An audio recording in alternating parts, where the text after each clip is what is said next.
warahmatullahi wabarakatuh. Waalaikumsalam. Good afternoon, ladies and gentlemen. Thank you for joining us today. Our webinar will begin, and make sure your internet connection is stable and your microphone is on mute during the session. Also, please take a moment to fill out the attendance form provided in the chat later. We appreciate your coming. Good afternoon, everyone. Welcome to our webinar today. The title is Language Assessment Literacy, Benefits and Challenges. Hosted by Nur Rahmawati, and my name is Hanifah Riastuti, and I'll be your moderator for today's session. Okay, this session is going to be packed with valuable insights and engaging discussion, so stay tuned until the end. Before starting, I would like to read our agenda today. The first one is opening, and then speech. The third one is keynote speaker, and the fourth one is question and answer, and the last is closing. Okay, Bapak Ibu, let's start our meeting today by saying Basmalah together. Bismillahirrahmanirrahim. Thank you. Hopefully our meeting will run smoothly. Bapak Ibu, let's continue to the second agenda, that is speech. To officially begin, we'd like to invite Ismi Fajarsih MPD to give the opening remarks. Again, the screen is yours. Bu Ismi. Oke, Assalamualaikum warahmatullahi wabarakatuh. Waalaikumsalam. Salam sehat, salam bahagia. Our distinguished speaker, Bapak Dr. Fajri, Ibu dan Bapak, members of MGMP Bantul, and I cannot see whether there is outside members, outside participant or not. But if there is, good morning also for participant from outside MGMP Bahasa Inggris Bantul. First of all, I would like to apologize. Maybe Ibu dan Bapak or Pak Fajri see my face really mess because after 12 hour flights, and even I just wash my face with air wudu in here in a Blue Mosque. I'm here at the moment, we are in Marmara University, just pretty close to, Blue Mosque. Well, Ibu dan Bapak, just wanna let you know that several months ago, I have, make a kind of MOU with Pak Fajri. I think it's a great honor for MGMP Bahasa Inggris Bantul, as Pak Fajri would like to be our learning partner, and even for welcome Bu Reti, thank you for joining. Even in August 14, Pak Fajri will come to Jogja and meet with us offline. So I do hope that Ibu dan Bapak, though it is not Tuesday, it is not our MGMP meeting day, I do hope that Ibu dan Bapak can, save the date. I think if it is not mistaken, it is on Thursday, yeah? Okay, so we, of course, from the board of MGMP will provide a letter for the exit permit. Well, Ibu dan Bapak, Pak Fajri will also at the moment run his research about assessment, yeah, Pak Fajri. So hopefully we can help Pak Fajri to collect the data.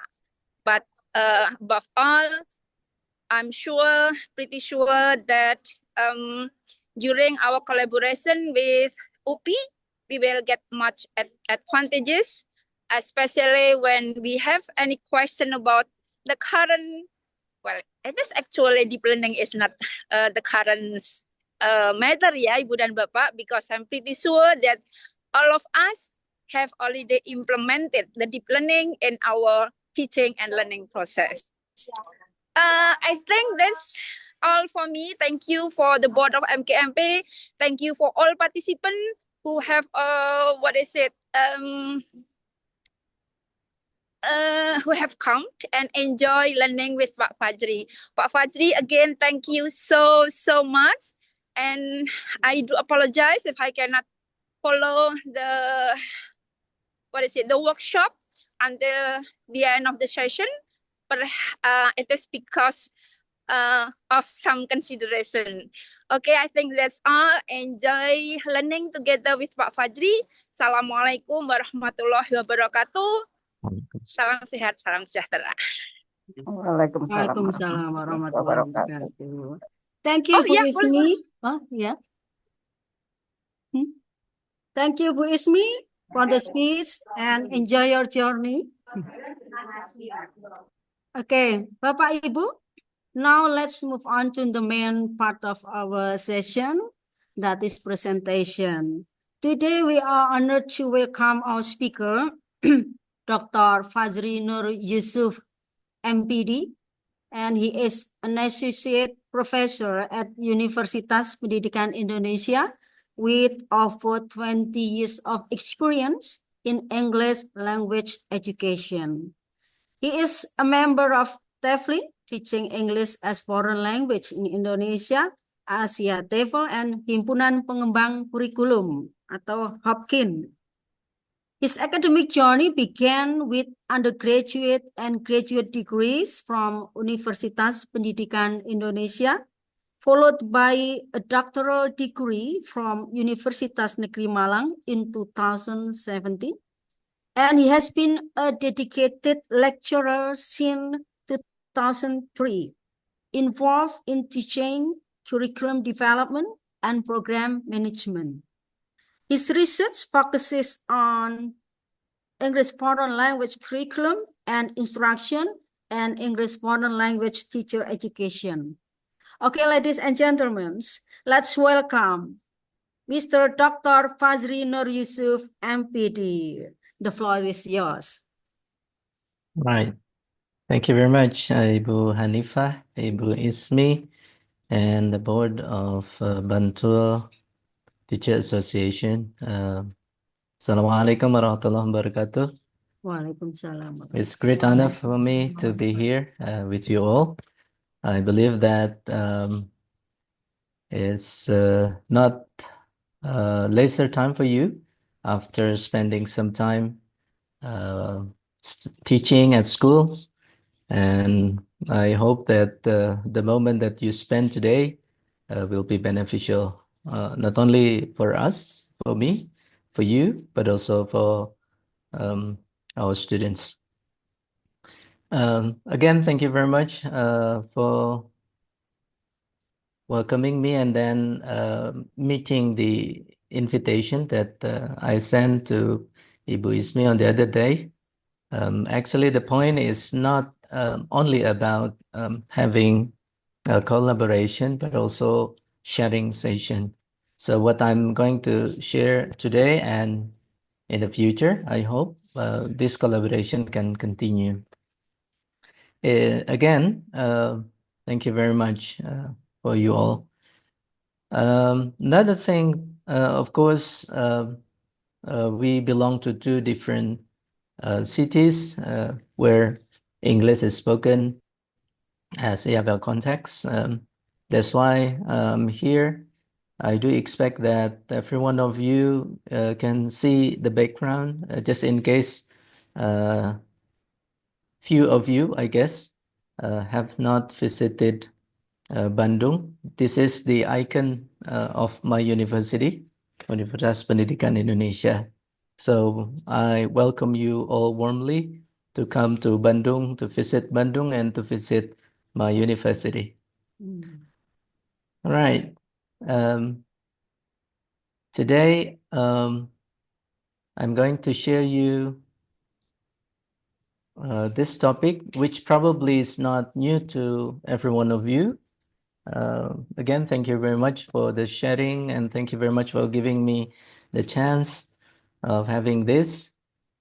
Actually, this is not alone as a part of my project, a research project and community service project, but also I'd love to share this issue with you all because not only because of the current trend of deep learning, the current trend of um, some dynamics that you are facing.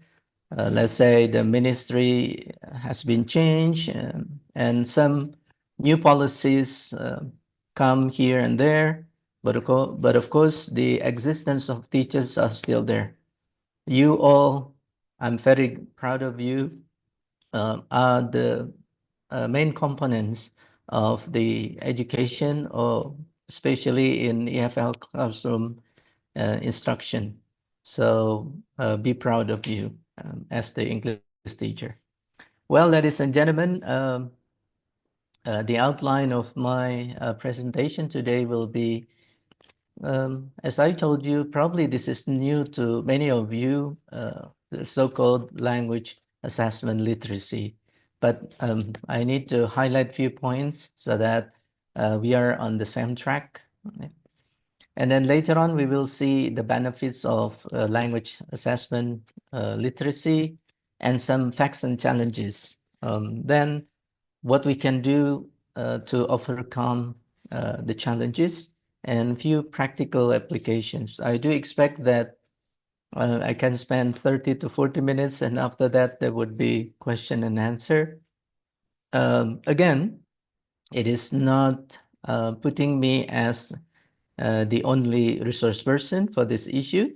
I believe that you have plenty of experiences and then trainings, formal educations or non-formal or informal trainings, which I believe that you can bring along.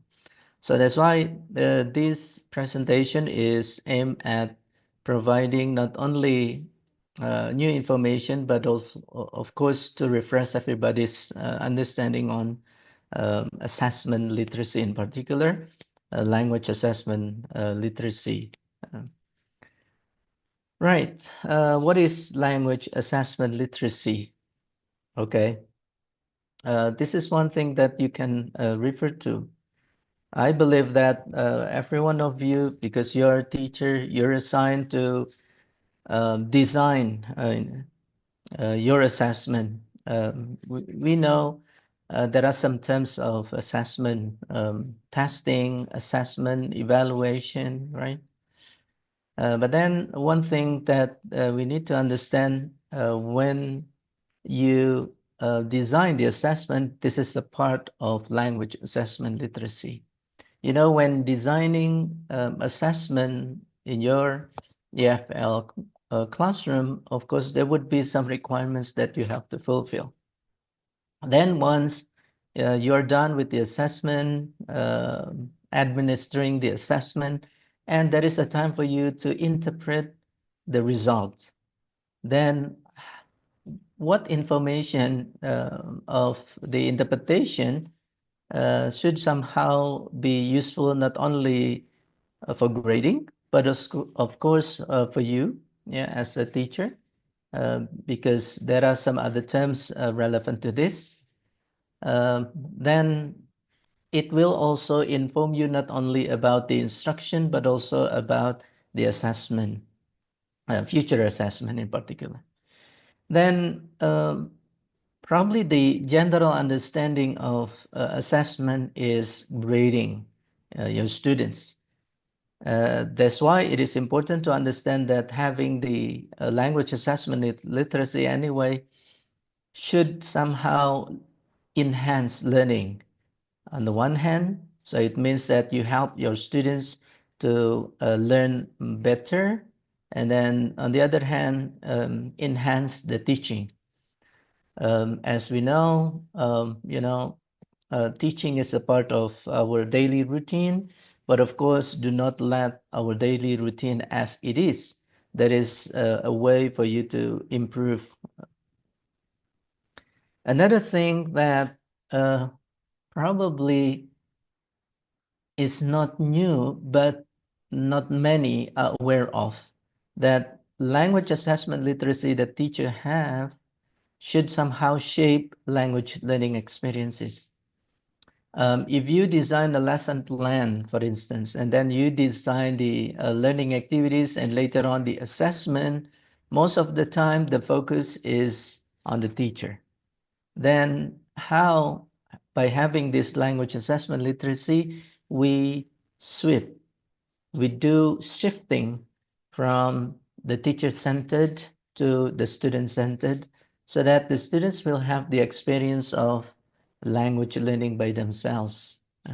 So that's why there are some important ideas that you can find later in my presentation.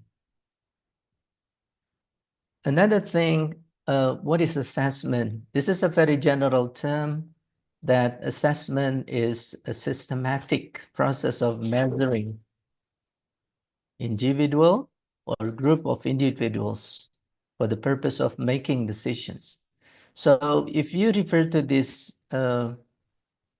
definition, we do not find specifically that the purpose of assessment is to grade, right?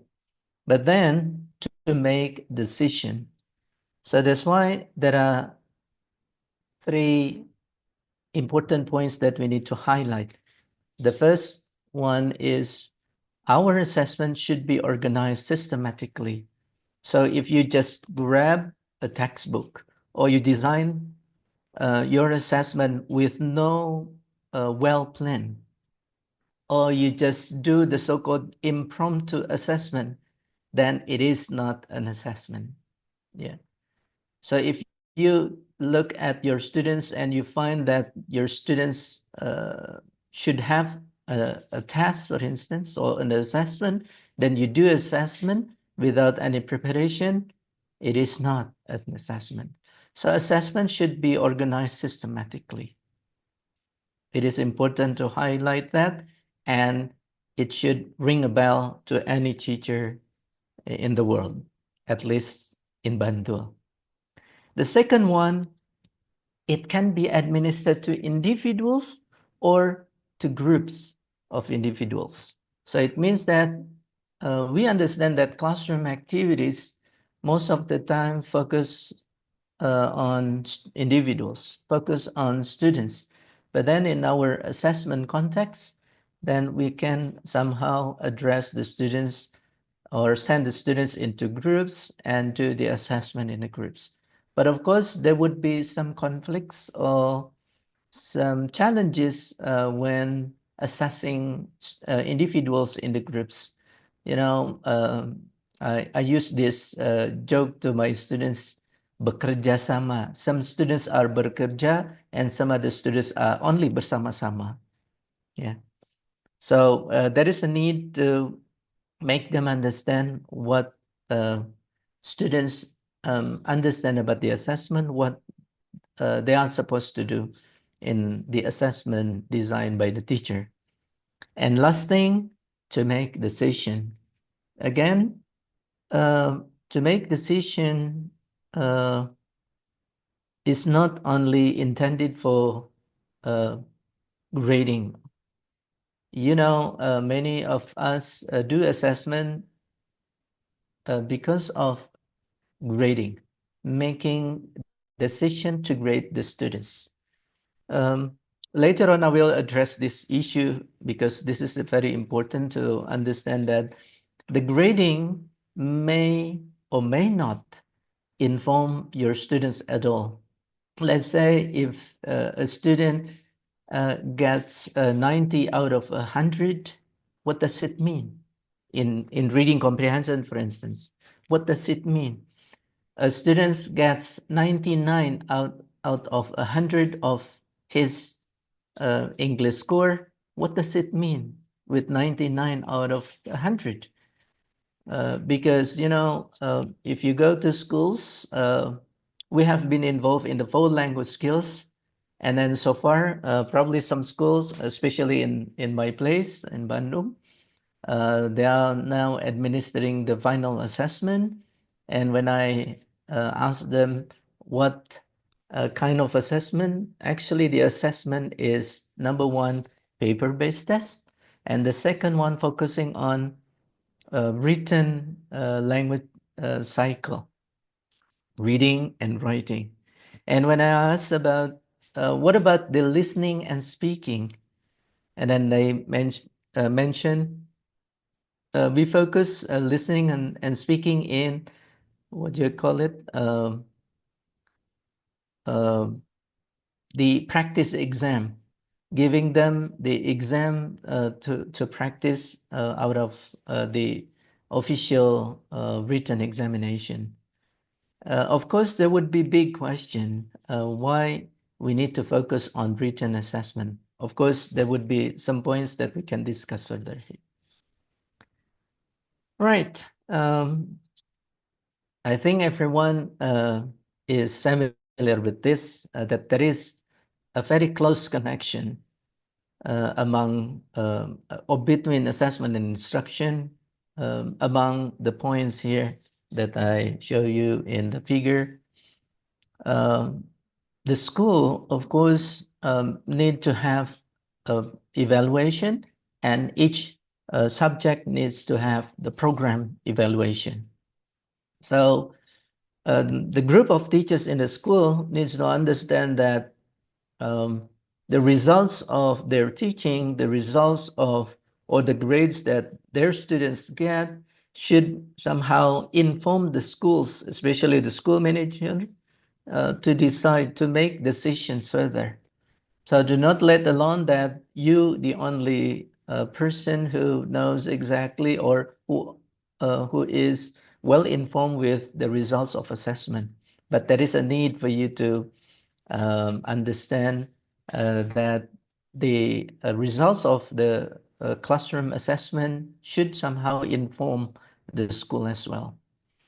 Then we have also assessment and classroom reflection, which is the main responsibility of the teacher, of course. So each subject will somehow inform themselves about the students, but of course about the instruction that they are doing. So every teacher should get the information, as many as possible, to make their teaching better, to make their assessment better. Right. Right. The next thing is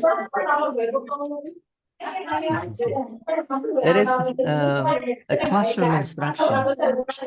So classroom instruction is not only defined by your own plan, instructional design or lesson plan, but your classroom instruction should also be informed with the assessment that you did to the same group of students or from the past group of students that you taught.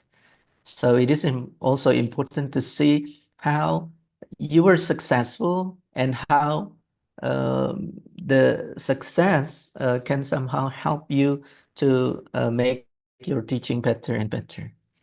And last thing, of course, lesson plan. Instructional design can somehow help you with this designing not only a better instruction, but also a better assessment in the future.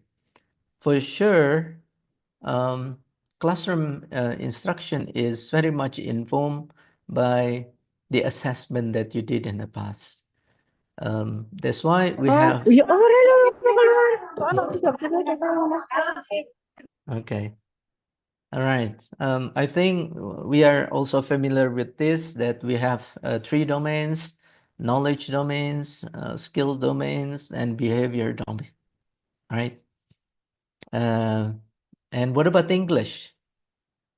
Is English knowledge based, skill based, or behavioral based? Okay. Can anyone share which one? Is it a knowledge based, skill-based or behavioral-based? Okay, you can share in the chat box, if any.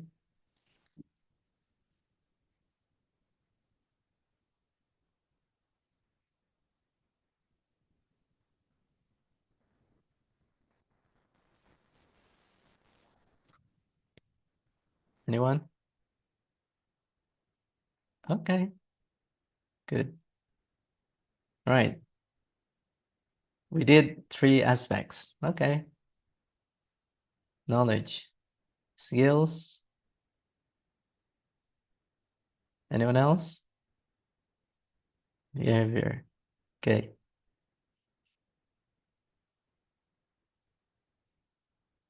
All of them? Yeah. All right.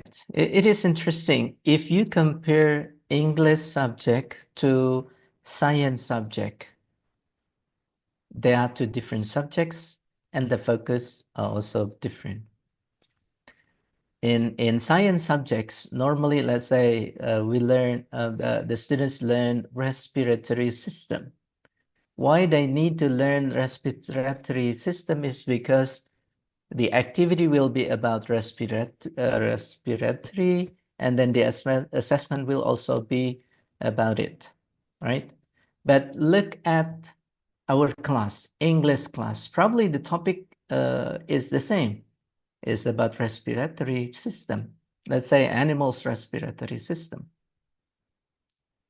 Okay, but then the focus is not to make the students, your students, to know a lot about respiratory system of the animal, right? But then how the full language skills can be involved and trained to be mastered by using the topic of respiratory system. And if you refer to the suggested teaching approach by the past curriculum and the current curriculum, the 2013 curriculum, and then Curriculum Merdeka, the emancipatory curriculum, then actually the focus remained the same. How to make students master the language, how to make students to communicate in the language or by using the language. So the text or any topic that you use in your teaching should somehow inform not only you, but also your students about what language skills. So basically, it is about skills. What about the knowledge? Let's say one of the aspects of language is grammar.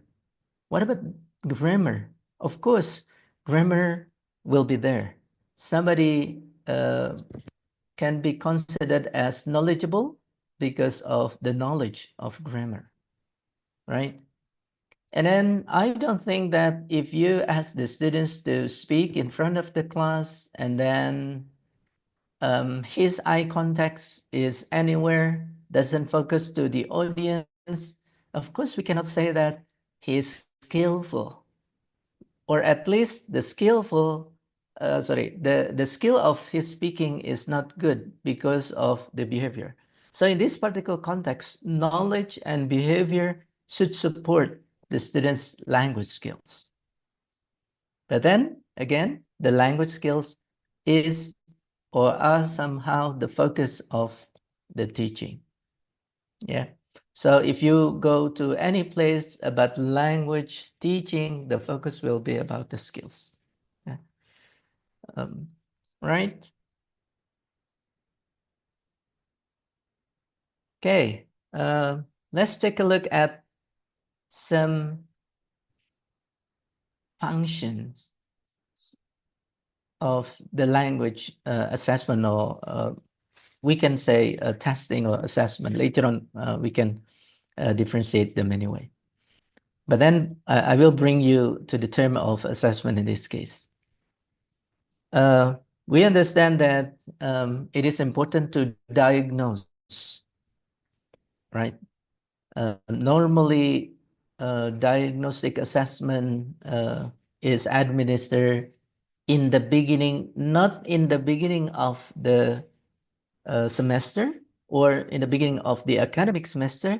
Even you can do in the beginning of one particular topic of mastery. What do you expect the students to master? Then you can diagnose them, right? Then along the way, there is a time for students to monitor their progress, and then the teacher can also monitor the progress of their students so that the teacher may have a knowledge to make further decision whether enrichment or remedial may be needed for the students, right? And once in a while, there is a time for the students to have the examination. Of course, in this case, normally we design within a particular period of time. So that's why you have midterm tests, for instance, or final tests, or final exam, right? Then there is also a time for you to go to your students and to group the students, even though normally you don't specify, all right, this group belongs to high achieving students and the other group belongs to low achieving students. Okay, in some cases, you need to make it confidential so that the student just focus on the learning process, but then you know exactly which students should improve and which students can help their peers to improve, right? The next one, the assessment should somehow predict the success, for instance, of the students. The assessment can inform the teacher in particular to do prediction of what program or what future program that teacher can design for the students. And the last one, which I think is not that popular, it depends on the context. Normally, you need to screen to select students, let's say, for the purpose of English competition, for instance. Let's say there is an invitations of writing or essay writing competition. Then, of course, there is a need for you to do diagnosing, monitoring, and later on giving students training for this kind of assessment. Right? Right. What about you? Which one you think three what's it assessment that you think you do frequently? Can you just share in the chat room the first three?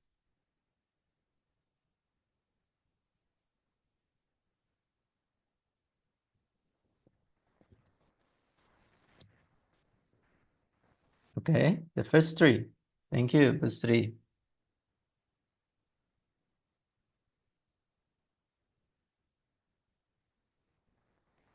Any more response?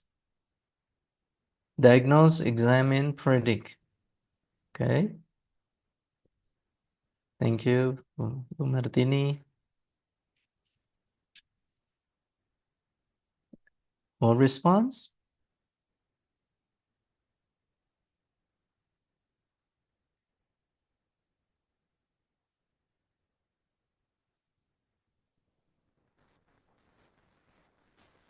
Yes, more response?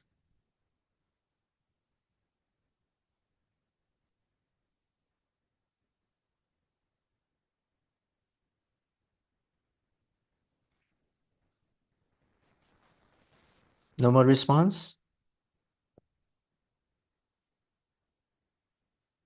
Yeah. Okay. Good. Thank you. Yes. Right. Okay. Actually, I intentionally put the first three. That's the answer. To diagnose, to monitor, and to examine. Normally, those first three are quite frequent in use, yeah, for many of the teachers. Right. There are some fundamental principles. I know you are also familiar with them. Transparency, validity, practicality, reliability, accountability, and fairness. Okay? All right, again, which one you think the first three you would take into your consideration?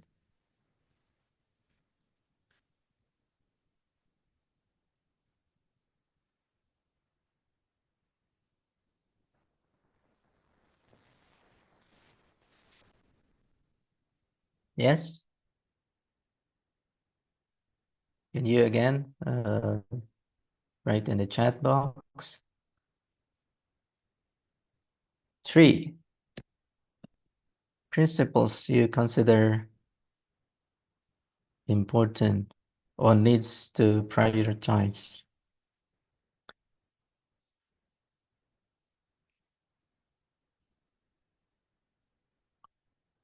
Right, thank you. Ibu Yuana, I think.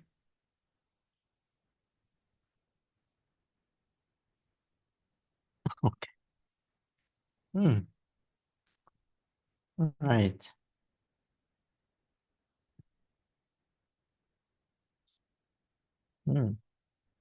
Okay. Right.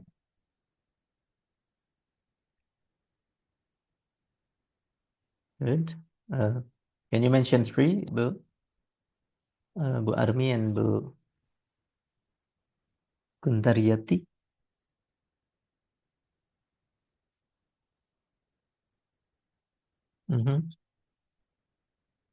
Okay, you may also think about the priority scale. Which one is the first? Which one is the second? Which one is the third?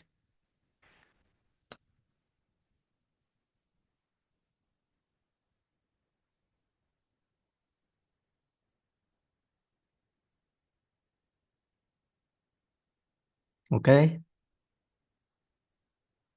Right.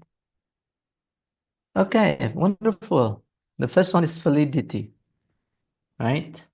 So validity is the first priority because assessment should somehow check or measure what you need to measure. So if you go to your listening class, what to measure then about listening? Most of the time, let's say I remember once I was given a task to do dictation. The teacher read for us sentence by sentence and asked the students to write. Then, of course, in that particular context, there would be sometimes confusion among teachers what to check. Is it about the students' rating or is it about what the students write, right? Then in the past two curricula implemented in the country, if you take a look in detail of the curricula, the focus is about receptive and productive skills. Then actually you can use both.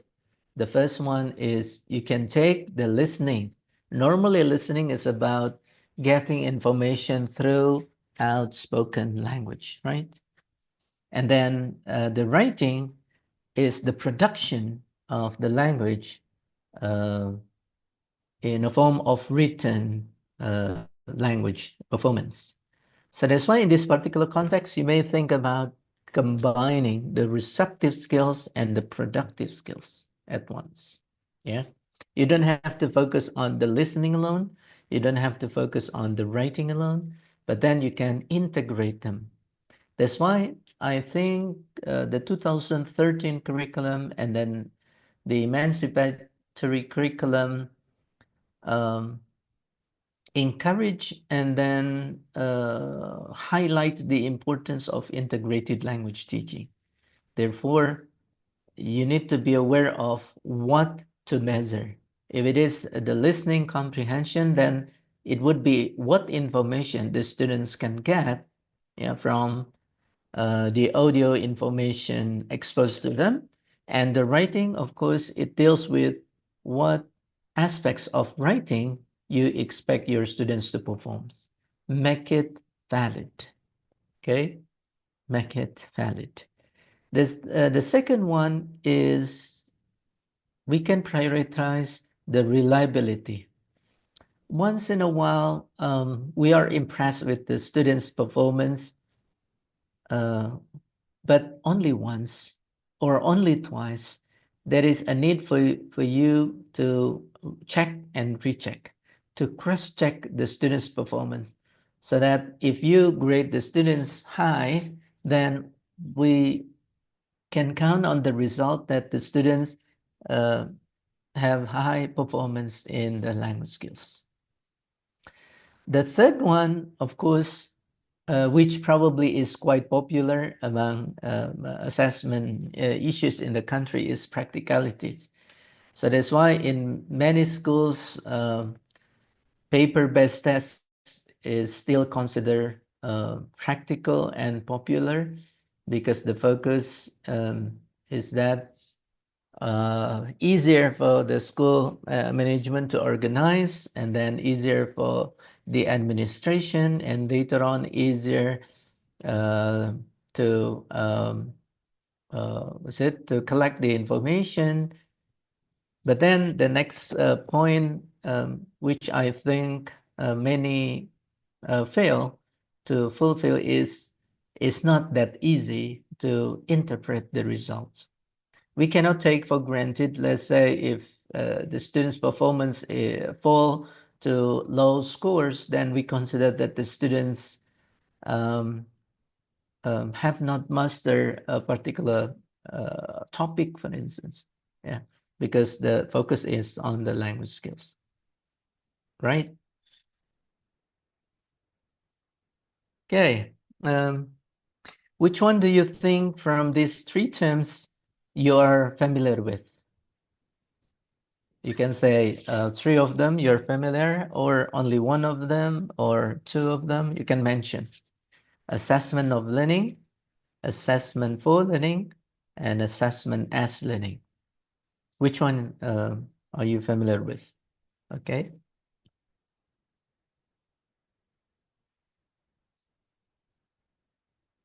I'm not sure with your answer, Ibu Umi. Three? Okay. I mean, for learning, right? You're most familiar with, yeah. Thank you, Bu Ani. More responses?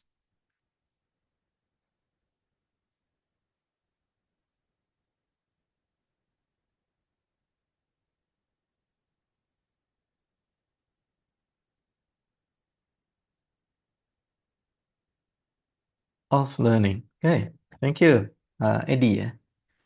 Dr. Good, as learning. All right.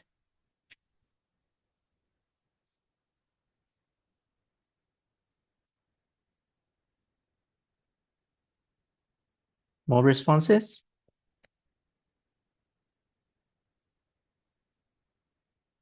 As and for learning. Right.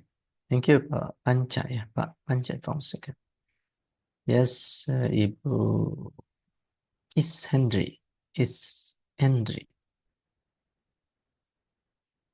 Familiar with three of them, but assessment for learning is my favorite. All right, thank you. Okay, very good. Wonderful. Okay. Right. Yes.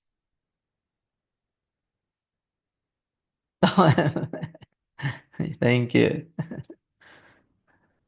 So later on, I guess you can rename it into he or him. Thank you for having me know your name. Yeah. Right. Good. Okay. If you do learning activities, normally you ask the students to do tasks, right? Okay, and the tasks, most of the time, asking students to do something, right? Actually, that's the simple understanding of making the assessment as learning. So student learn from the task you gave, right? That's assessment as learning. Then throughout the tasks that you organize, you arrange, you provide the students, actually you scaffold the students' learning, right? So let's say your focus is teaching students listening and speaking, and then you design it, you collect as many tasks as you can, and then you you collect or you design the tasks, and later on you arrange the tasks in a way that students can do the tasks, right? That's what we can understand from assessment as learning. Actually, by having that task, you at once can somehow collect information from the student as well.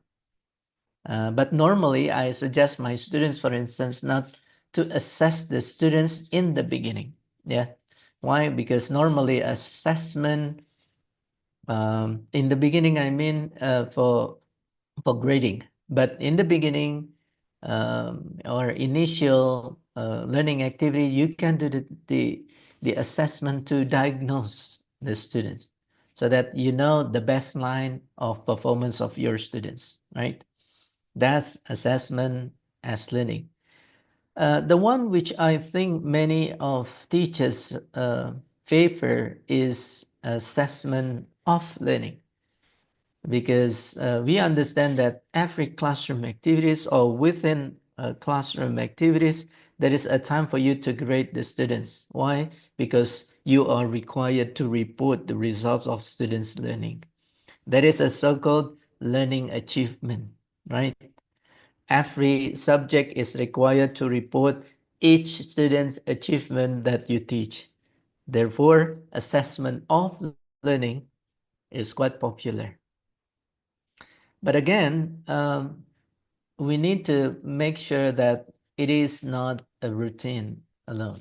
Okay, we have to make the information collected throughout the assessment of learning can not only inform you, but also inform the students and even the school about the classroom context, and then the uh, uh, the the future of the classroom instruction later on.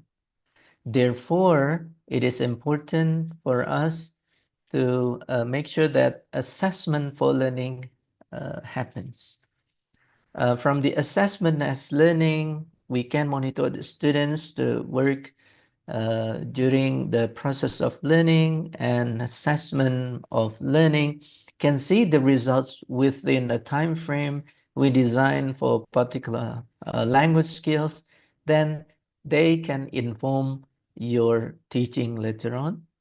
So they can inform your students about the learning in the future of your students, right? Thank you for the response. I may ask you for the responses later. All right. The next one, what are the key benefits when we found ourselves know exactly what to do with our assessment? That's why it is labeled as language assessment literacy. Normally, literacy refers to understanding, but a simple word of understanding is not that easy to be understood, because there are connecting elements that you need to be aware of. The first benefits is improved assessment design. In some cases, once we design and then administer the assessment, we know that our assessment is not or cannot cover what you expect to cover of your students' performance. Then it is expected to create assessment that align with learning objectives. So, ladies and gentlemen, my beloved teachers, you may check the assessment whether your assessment aligned with the objectives. What is the objective? The objective, of course, is about the language skills mastery, the 4 language skills, right?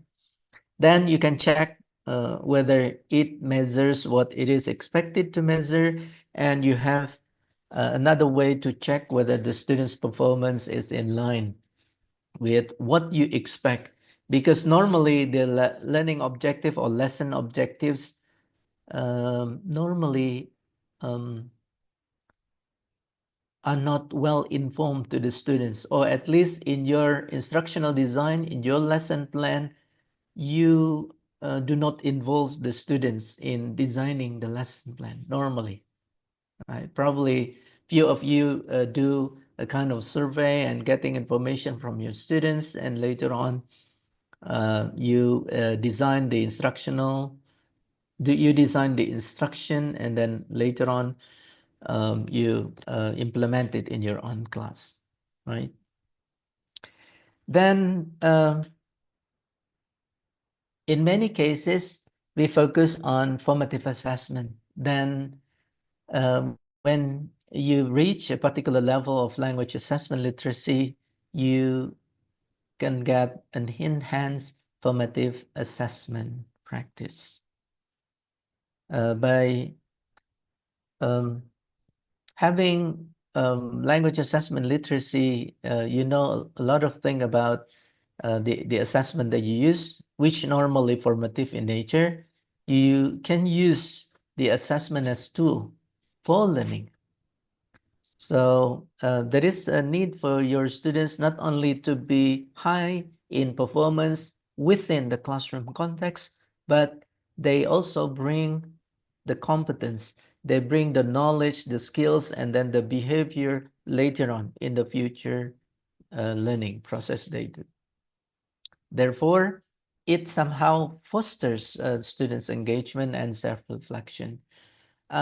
Ladies and gentlemen, I do also expect that every one of you is also familiar with autonomous learning and then self-regulation.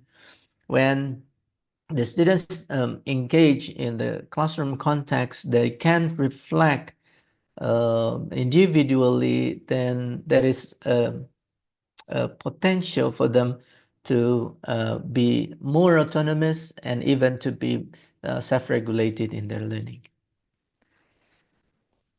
And we need also to understand feedback normally is a very important part in the classroom context.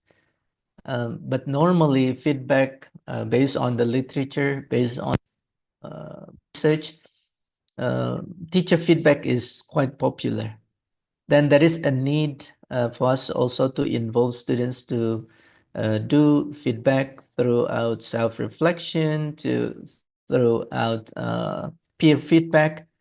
But we have to make sure that the feedback is constructive. It is not killing, okay? It is not only sharing negative points only of the students' performance, but how to help students improve in their future learning.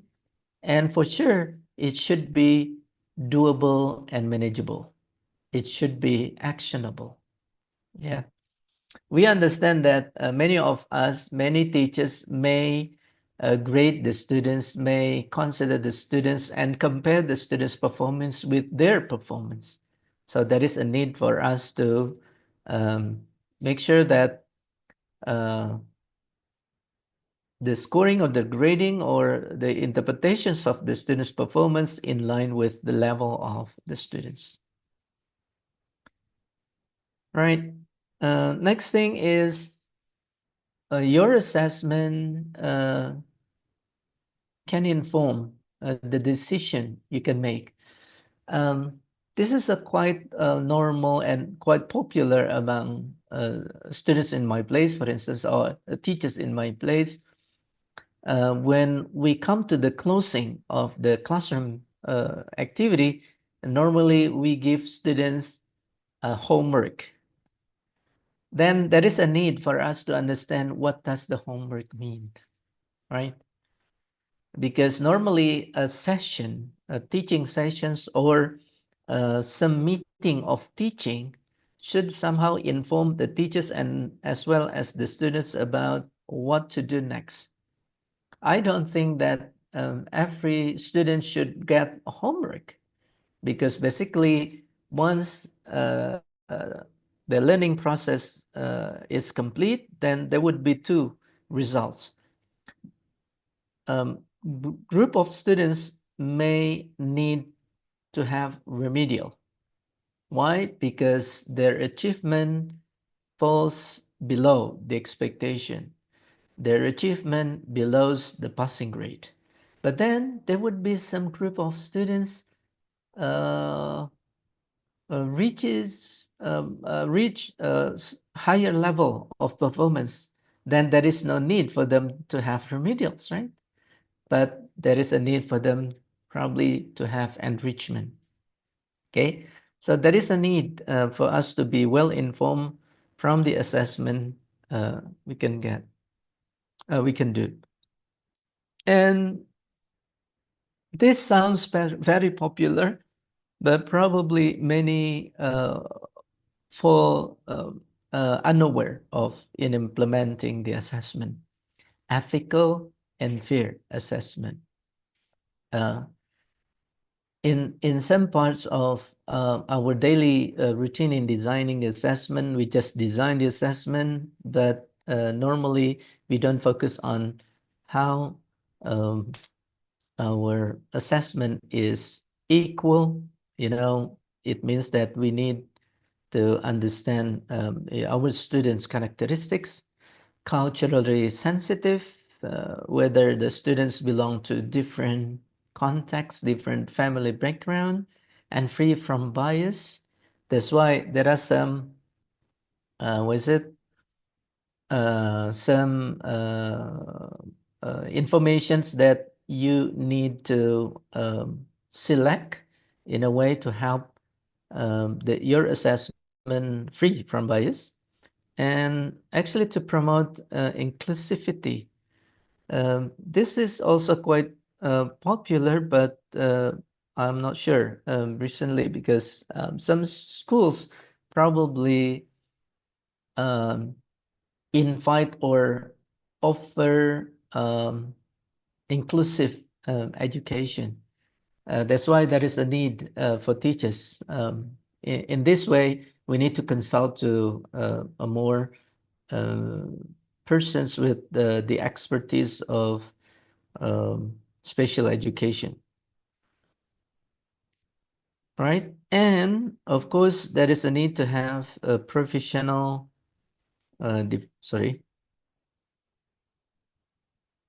development and collaboration. And this is one way that we can do to make our assessment strategy better, and then to contribute to our teaching in the future. Right. There are some facts and challenges, which actually few things implicitly I have stated in my presentation. Normally, our tests or our examination tend to be standardized and structured. As I mentioned, the test format is mostly paper-based, right? In the meantime, we need also to check our students' listening and speaking, which probably cannot be or not practically manageable in the paper-based tests, right? So there is a need for us to make sure that we can also accommodate this in our daily teachings. Why it should be, or why it is paper-based? Because it is quantifiable. It's easier to manage, even if you do it in Google Form, for instance. The results can be calculated and quantified easily, right? Okay, by the help of the machine. And normally, because the schools design a particular time for the assessment, then it is a time constraint. Yeah, normally tests are conducted within a fixed duration. Next week, for instance, for the final exam, it is designed for 1 week only. And be careful with that the assessment is considered high stakes, deciding or determining student success. Yeah. Therefore, you need to make sure that it is not the only assessment that can make decision, or it is not the only assessment that can determine somebody's future life. Yeah. So that's why there are some strategies that you can work on it. Number one is portfolio assessment. You can collect students' work over time. Let's say in reading particular texts, ask the students to not only to collect texts, but also once in a while ask them to write or then to share what they have read based on the text, right? To show the progress, of course. Then there is a need to encourage self-assessment and peer assessment, but of course, we need to make sure that the students know exactly what to do in the self-assessment and peer assessment. Yeah. Even in the beginning of the classroom session, let's say in the beginning of academic year, we need to inform the students what they will learn and how they will be assessed. Yeah.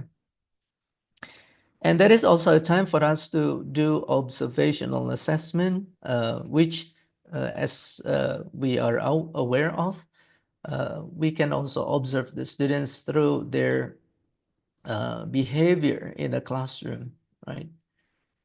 Through the classroom interaction, whether the students, let's say if they are working in groups, they work as we expect.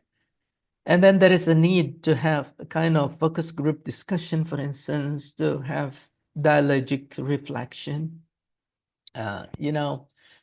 In many schools in Indonesia in particular, discussions are not that popular.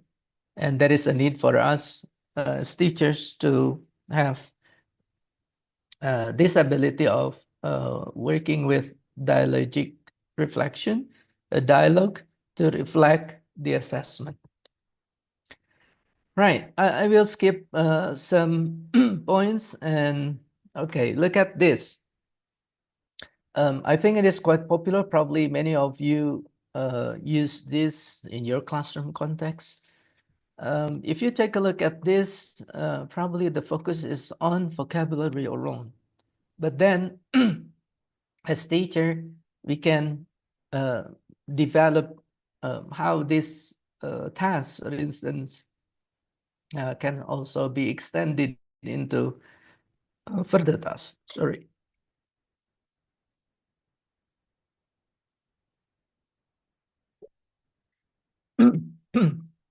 Let's say recently, in the past two curricula implemented in the country, we have texts to help students learn English. We have texts to help students master the foreign language skills. Let's say by having this, we can ask the students, okay, you match between the words over there and then with the pictures, but then it does not stop there. We can ask students to, let's say, it is coffee, the coffee is bitter, but then you can extend. It is coffee is bitter and I don't like bitter coffee, right? Then you can extend. It is coffee is bitter. I don't like bitter coffee. I like putting some sugar into my coffee. Then you can extend, right? And then what else? Was it the I think the picture below right of the coffee is honey. Honey. Okay, we need to understand sometimes, let's say if you are talking about cheese, probably if you know a lot about cheese, a culture of cheese, there are plenty of cheese. Probably what we can understand about cheese, generally it is salty, for instance. Yeah. But then we can later on introduce students that probably some cheese is not salty. Probably some cheese also sweet, but you can discuss further about this, right? So you can think about extended activities with this. And it also happened to this. Asking students to circle from the jumble letters, and then later on ask them to do something with this. Let's say you write the word and then use the word in a sentence in writing. So probably many of them keep silent, finding the words, and then later on doing something with the words they found based on the picture. Ice cream. I like ice cream. I like vanilla ice cream. My my mother always gives me vanilla ice cream, and so on and so forth. Right? I like noodle. My favorite noodle is probably they mentioned about the brand, or my favorite noodle is what's it? Onion noodle, and so on and so forth. Right? I like meatball. In my place, there is Mang Ujang selling a delicious meatball. It is cheap. It is okay, and so on and so forth. Then you can also change the text. It depends on what text that you are teaching. Let's say if you just now I just focus on describing. I like meatball. Why I like meatball? Because you are talking about an exposition, right? Some people like meatball and some other do not like people.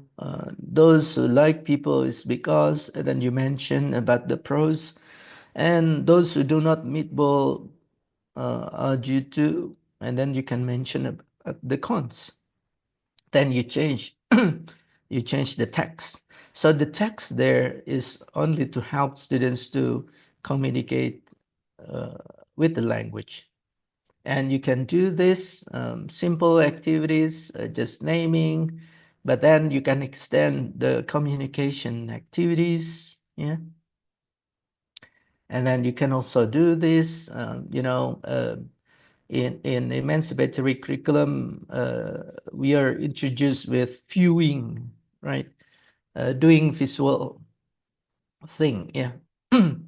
Just to bridge students' understanding that text is not only words written, but also pictures, symbols, spoken, written, gestures, and many other types of text, right?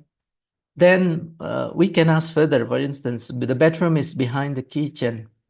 Then you can extend whether it is spoken or written. The bedroom is behind the kitchen. Because the focus is the bedroom. Probably some students miss to understand this. The bedroom is behind the kitchen. The kitchen is, the kitchen has things on the in it, for instance. Then the focus changes from the bedroom into the kitchen. Then there is a time for us to give feedback in this particular case, right? And this one probably is easier, but then we need to teach our students as well about how to use the information, whether it is written or visual, visual in terms of words, and then visual in terms of the picture or figures. Then how to combine them in a way to communicate the information in spoken or in written. And this one is more complicated, perhaps. Yeah, I think many of you have used this picture from textbooks. Yeah, then you can change uh, in a way you can use any technology, but the most important one is how to make this into a good task, and then you can make use of these activities as a part of your assessment, and it can help you getting information from your students, and the students can also perform more about the use of the language in their practice. All right. You can also use video like this. Okay. Probably this is my reminder. If you use YouTube, for instance, make sure you download it, and then of course, you cannot just play 3 minutes, 13 seconds there, yeah, as a part of the activity. You need to think about how to segment them in a way to help students to do a particular task as you have designed, right? So if you use YouTube, please download it first, and then later on attach it to which task that you want your students to do. And okay, it does the same thing. So the students are not only introduced with the words or phrase, yeah, words, wavy hair, and then phrase, wavy hair, straight hair, curly hair, but then later on, how they make use of even simple word or simple phrase into a language that they can communicate. Okay, 3 minutes 43 seconds would be quite long, but if you can manage it in a way to help students learn, may be helpful. And it is also good, yeah, from a video, the same video as I showed you previously. Then probably later on your students will have this, yeah. There is a picture showing a picture. She's tall, thin, and young. She has short wavy hair. There are some language features that you need to be aware of there. Okay, one she is, the second one she has, right? And then there are some quantifier over there, and so on and so forth. So we need to design assessment as learning, okay, so that you can get assessment of learning, and later on you can think about assessment for learning. Thank you very much.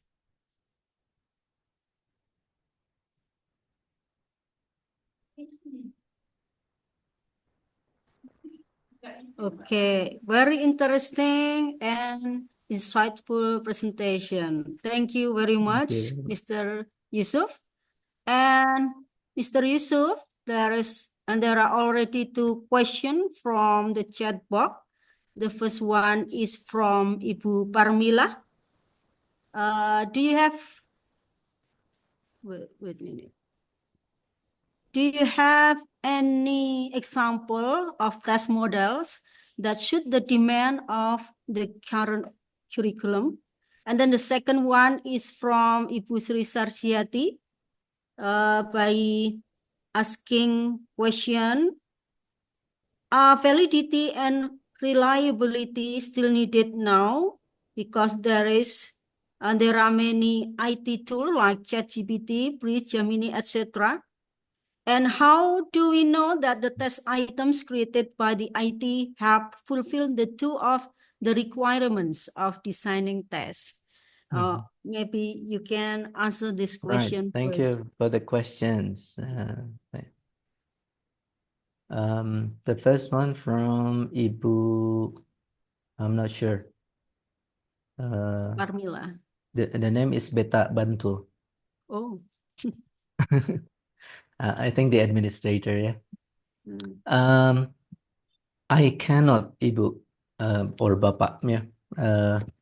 When you ask, sorry, not this one. From Ibu Parmila, ya. Parmila. Okay. it is not an easy question or easy um, re- what easy task to fulfill. Normally, we need to know the lesson objective you're teaching. What lesson objective you're teaching?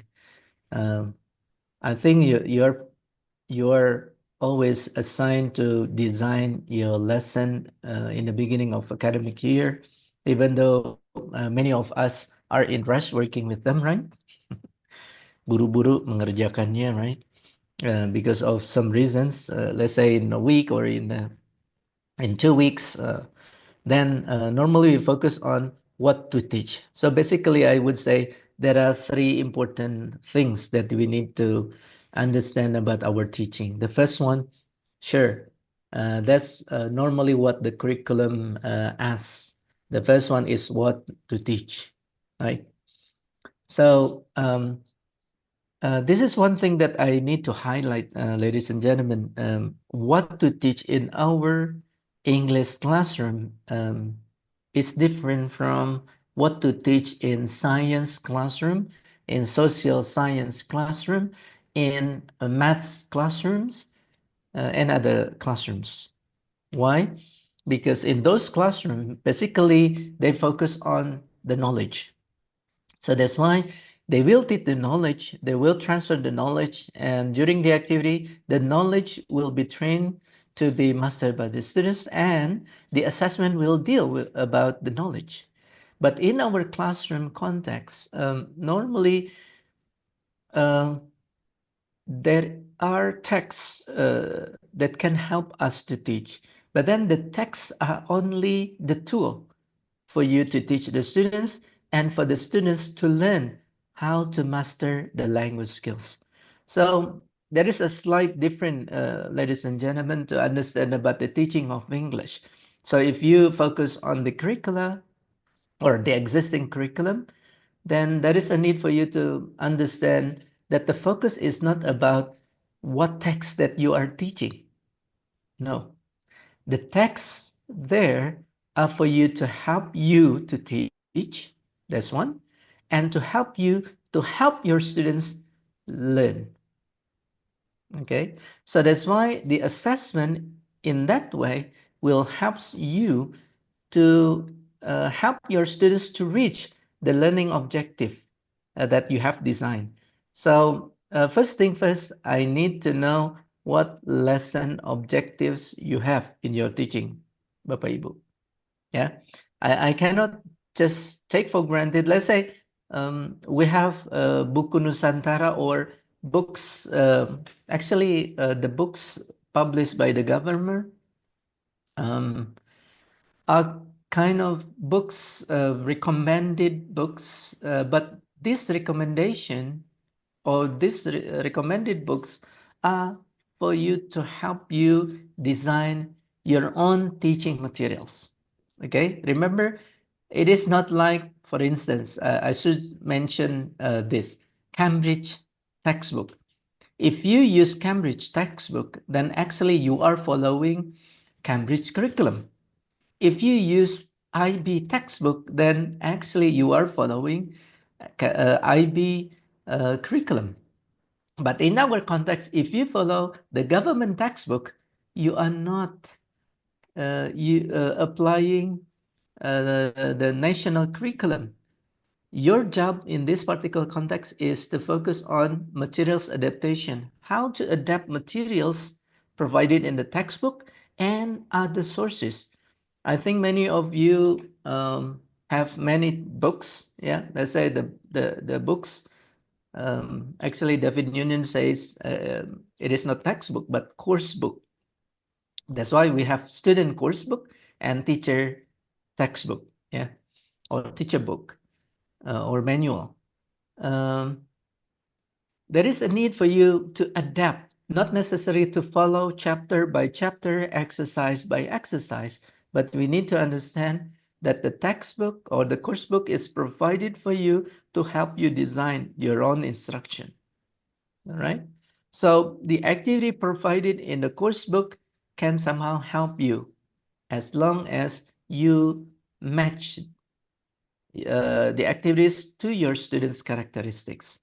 You confirm whether the activities are in line with your learning objectives to help your students later on. All right? I hope it answers your question.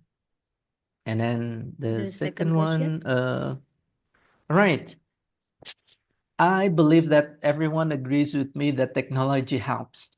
We are living in technology world, but some of us are technology savvy and some others may probably hate technology. If you want to use technology, I think it is absolutely fine. But of course, your critical thinking should apply as well.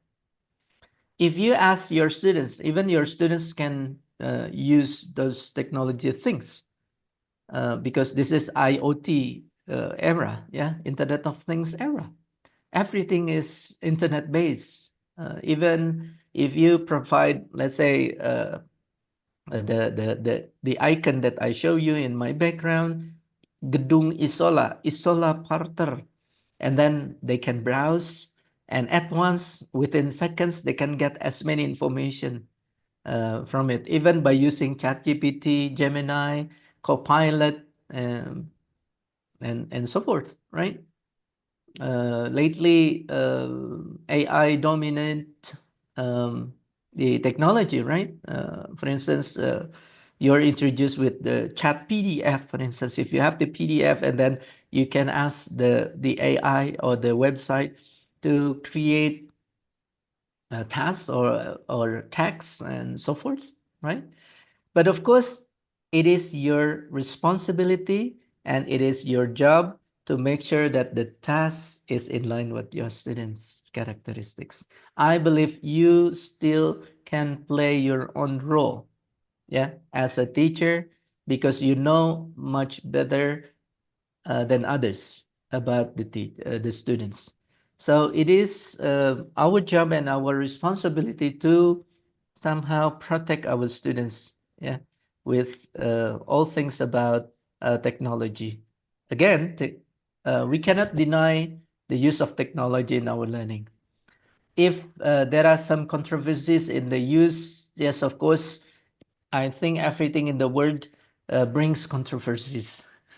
But then the next point is how we deal with the technology in particular to help us our daily teaching routine, and then for sure to help our students learn.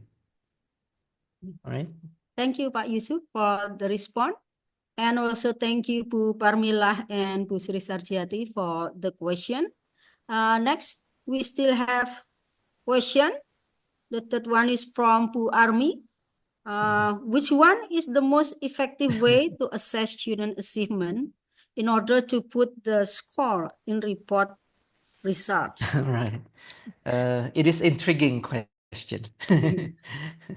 Frankly speaking, I have to tell you the truth. I do not know a lot about the reporting issue lately. But then, of course, because your responsibility as the curriculum translator, there is a need for you to define that your classroom activities should somehow address the 4 language skills. So make sure, number one, you collect the students' information not only from reading and writing, but also from listening and speaking as well. So think about designing activities, learning activities for your students to involve those 4 language skills. Of course, not necessary to cover all in one session or 2 sessions, but think about integrating them. Once in a while, you can have listening and speaking. Another time, you can have listening and writing, or even you can have listening, reading, and writing, or reading, listening, and speaking. It's up to you. But then you know exactly what to assess. You know exactly how to scaffold your students. You know exactly how to help your students achieve the expected outcome, right? Okay, I Next expect it from answers the Bapak question. Igede Arga. How All can right. language assessment be used to support rather than judge the children? Judgment is natural, I would say. But how to convert or how to shift from the judgment, because judgment is making decision, right? And it can be shifted into a support. So it is not only to judge, it is only a matter of how you emotionally behave, the assessment that you are using. So are you going to say that your students is good or not? High achieving or low achieving students? Or are you going to help your high achieving students with, let's say, having a group work, having was it a peer assessment, or having peer coaching, for instance, helping low achieving students by the help of high achieving students in the classroom? I think it is also, again, how you interact with the assessment, and then your emotional traits in this case, I would say. Ibu or Bapak? Sorry. Bapak, yeah. Bapak, yeah. Bapak. Okay, thank you. Okay, thank you. There is a question from Martini, Bu Martini.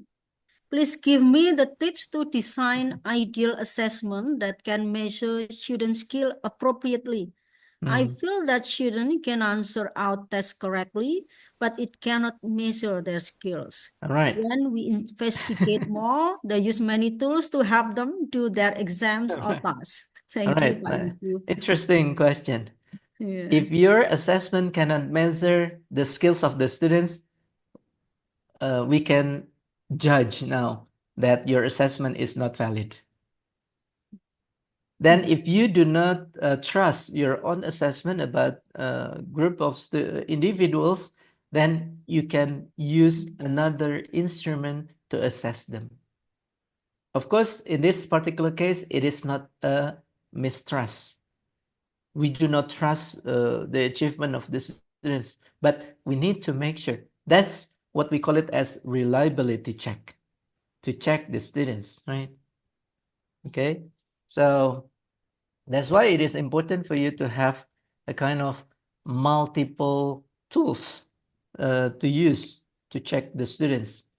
As I suggest in my presentation, strategies like portfolios, for instance, can somehow help.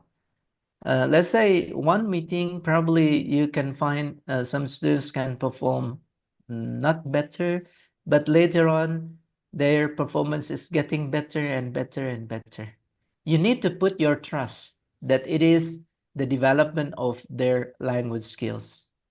Okay, so there is also a need to have a trust to your students' development. Yeah. Okay. From Ibu Army, excuse me, is there any recording for? Oh, sorry. Sorry, it's not a question for All right. Mr. Yusuf. Any more question?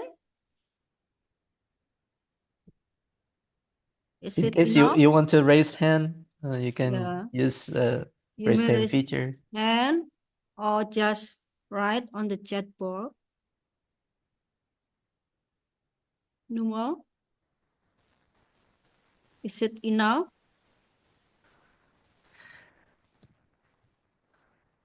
Okay, Okay. I hope every one of you can join me later on. Yeah, to have those things that you question me in the workshop later on. Yeah, I hope.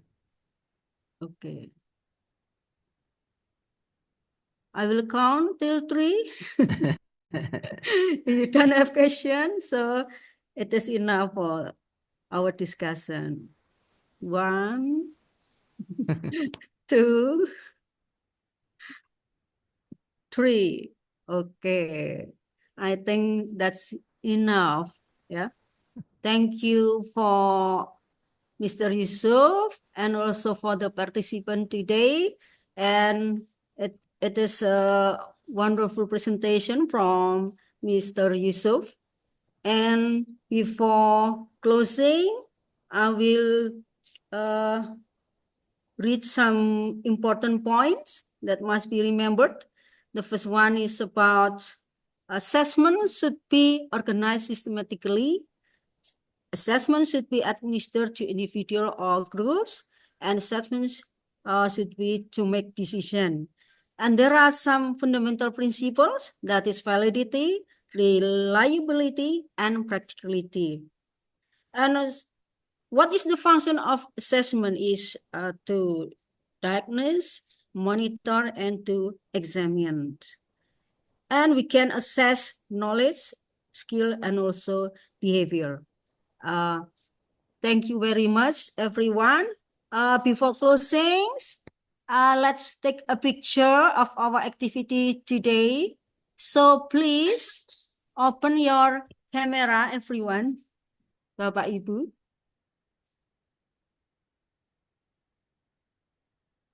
Yeah.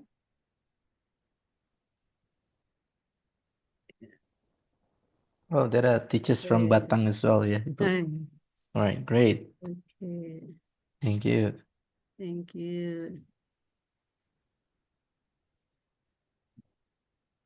Okay, please give your nice smile, everyone. And Kurahma, please take a picture.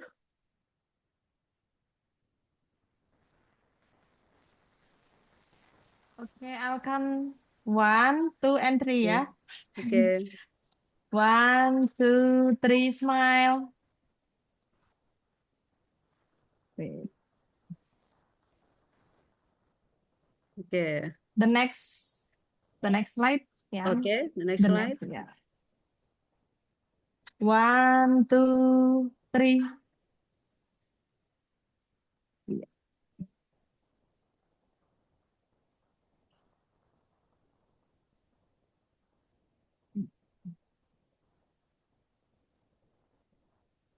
Okay, thank you. Is that enough? Okay. Thank Yeah. you, Bu Rahma. Okay, Bapak Ibu, let's continue to our last agenda, that is closing. On behalf of the organizing team, I would like to thank all of you for your time and participation today. A big thank you as well to our speaker, Dr. Fazri Nur Yusuf, MPD, for sharing such valuable knowledge. Before you leave, please don't forget to fill the attendance form provided in the chat box. And please stay safe, stay inspired, and we hope to see you again at our next event. Ibu Hanifah, Once may I have again, a word? yeah, May I have a word? yeah, okay. All right. Again, thank you very much, ladies and gentlemen, and thank you especially to Ibu Ismi and then the Board of Teacher Association of Bantul. It's an honor for me to be here, and then I do expect that we can have a meeting in the future time.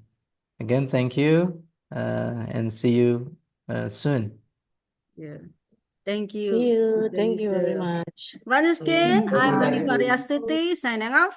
Have a wonderful day ahead. Assalamualaikum warahmatullahi wabarakatuh. Waalaikumsalam warahmatullahi wabarakatuh. Program paham contohnya pakai kalkulator hitung ini, tapi Bapak Ibu bisa jelaskan ya langkah itu apa? Assalamualaikum warahmatullahi wabarakatuh. Thank you. Ya mungkin seperti ini ya. Yeah. Thank you for Beta Bantul for the information.